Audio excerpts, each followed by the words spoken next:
यदुवंशी और रघुवंशी के बीच होने वाले सियासी संग्राम वाले इस लोकसभा सीट की, क्योंकि सीट पर यादवों और राजपूतों के बीच सीधी चुनावी संग्राम होता है और इन्हीं दो जाति के नेता सांसद बनते रहे हैं। बात करेंगे, लालू प्रसाद यादव ने इस सीट का प्रतिनिधित्व किया, एक नहीं दो नहीं बल्कि 4 बार, जबकि इस सीट पर राबड़ी देवी भी चुनाव हारी और लालू प्रसाद यादव के समधी चंद्रिका राय भी बीजेपी के हाथों चुनाव हारे। कार में अमित, इस वीडियो में हम बात करेंगे सारण लोकसभा सीट का। सारण जिला और छपरा जिला ने बिहार राज्य को 6 मुख्यमंत्री देने का काम किया है।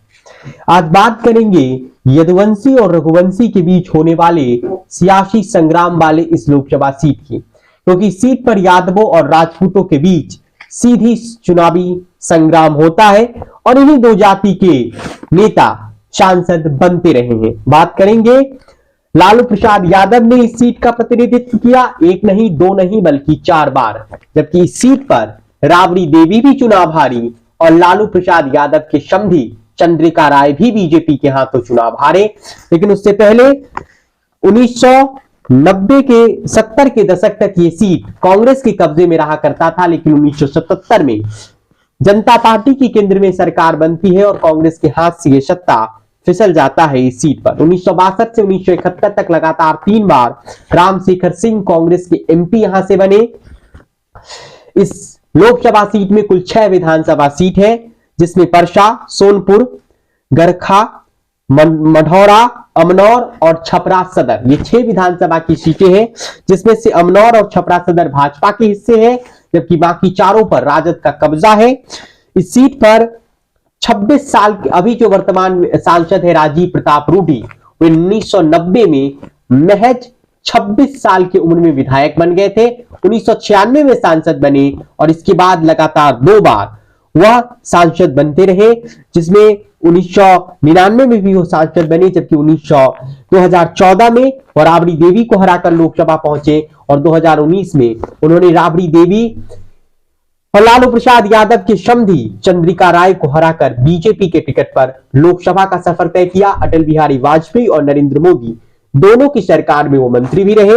वैसे इस सीट पर लालू प्रसाद यादव की चुनाव जीते लगातार 2 बार, 2004 और 2009 में यूपीए 1 की सरकार के दौरान, जब लालू यादव रेल मंत्री हुआ करते थे, तब इसी सीट से वह सांसद थे।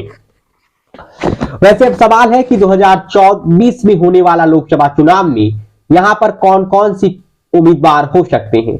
इस सीट पर आरजेडी का चुनाव लड़ना लगभग तय माना जा रहा है और माना जा रहा है कि इस सीट पर आरजेडी की तरफ से या तो बिहार के डिप्टी सीएम तेजस्वी यादव की पत्नी रोहिणी माफ कीजिएगा राजश्री यादव चुनाव लड़ ले, या फिर इस सीट पर रोहिणी आचार्य को चुनाव लड़ा दिया जाए, या फिर बिहार सरकार के वन और पर्यावरण मंत्री और लालू प्रसाद यादव के बड़े बेटे तेज प्रताप यादव चुनाव लड़ ले, या अगर परिवार में से कोई सदस्य चुनाव नहीं लड़ता है तो बीजेपी को रोकने के लिए इस सीट पर राजीव प्रताप रूडी की जीत की हैट्रिक रोकने के लिए खेसारी लाल यादव भोजपुरी के स्टार को चुनावी मैदान में उतारा जा सकता है। हालांकि बीते दिनों खेसारी लाल यादव का एक वीडियो सोशल मीडिया पर खूब वायरल हुआ था, जिसमें उन्होंने बिहार के विकास पर और बिहार में अस्पतालों के हालात पर बेहद तल्ख अंदाज में तंज कसा था।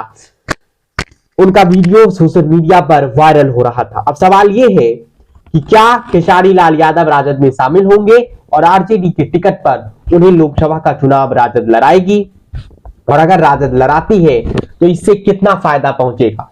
खेसारी लाल यादव के पास बिहार में एक अपना फैन फॉलोइंग है, उनका एक अपना पसंदीदा कह सकते हैं उनके चाहने वालों की तादाद है, और इस सीट पर यादवों के लिए महफूज जनसंख्या भी है चुनाव जीतने के लिए। और जैसा कि आपने आपको इस वीडियो में शुरू में ही बताया, यहाँ पर यादवों और राजपूतों के बीच सियासी संग्राम हमें देखने को मिलता है। तो यहाँ पर खेसारी लाल यादव क्या राजद के उम्मीदवार हो सकते हैं सारण लोकसभा सीट से, या फिर बिहार के डिप्टी सीएम तेजस्वी यादव की पत्नी राजश्री यादव यहां से चुनाव लड़ेंगी, ये देखना होगा। ये इंडिया अलायंस के मजबूत उम्मीदवार हो सकते हैं। वहीं 2024 में क्या राजीव प्रताप रूडी को बीजेपी फिर से मौका देगी तीसरी बार, या फिर वो नए विकल्प तलाशेगी। वैसे राजीव प्रताप रूडी को बीजेपी फिर से मौका दे सकती है, हालांकि मोदी सरकार के मंत्रिमंडल से उन्हें हटा दिया गया था, लेकिन फिर वो चुनाव जीत के 2019 में आए पहले टर्म में ही वो सरकार में मंत्री थे, मोदी सरकार में। तो क्या यहां से राजीव प्रताप रूडी को बीजेपी फिर से मौका देगी या फिर कोई नया चेहरा लेकर आएगी? और आज आरजेडी क्या इस सीट को जीतने के लिए खेसारी लाल यादव को मैदान में उतारेगी या फिर लालू परिवार से कोई सदस्य चुनाव में उतरेगा? वैसे सारण लोकसभा सीट पर आरजेडी का चुनाव लड़ना तय है। इस सीट पर आरजेडी और बीजेपी के बीच सियासी संग्राम 2024 का हमें देखने को मिलेगा। हमारे यूट्यूब चैनल को सब्सक्राइब कर लीजिए और फेसबुक पेज को फॉलो कर लीजिए। आपका धन्यवाद।